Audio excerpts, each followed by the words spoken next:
I do believe that we can be at times very stingy with our own happiness, with our ability to allow ourselves to become happy.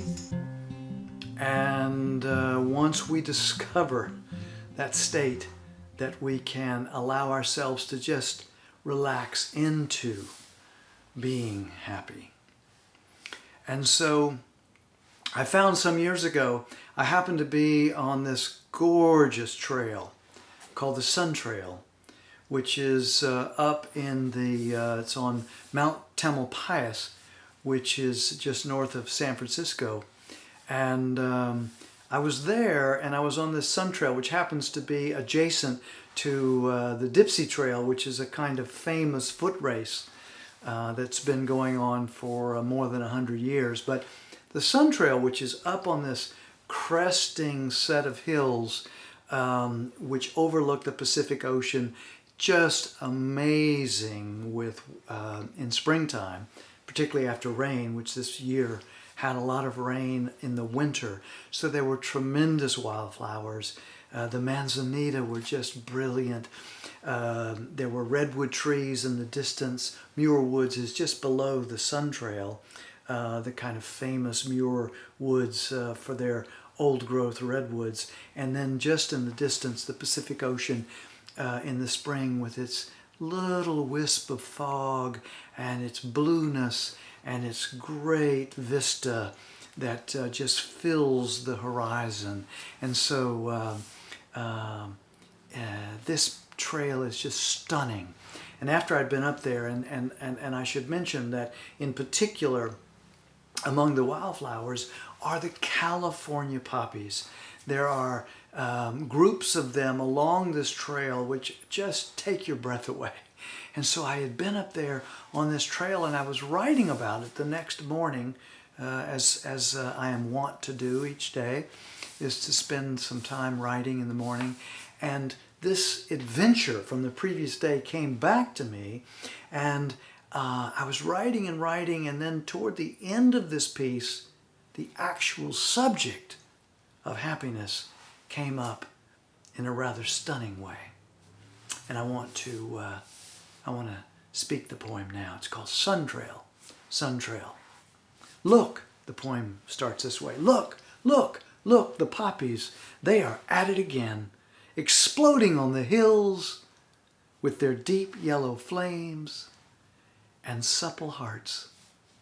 The tender green pines, the tender green pines, the red manzanita, the wild iris, low and steady, they all breathe the secrets of the dark soil from where the poppies came. And they bend slightly, and they bend slightly to praise the golden parachutes who in turn pour themselves joyfully, opening without restraint up and toward the sun, up and toward the sun. As the black-bellied poppies teach with tender care, as the black-bellied poppies teach with tender care how to close up shop daily, to forget what needs forgetting, how not to shrink from these sanguine spring hills at the first sign of happiness.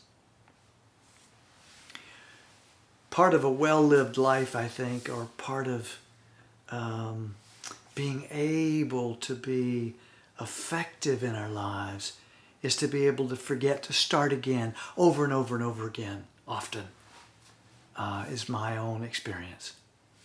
But so often the intellect wants to just burrow down.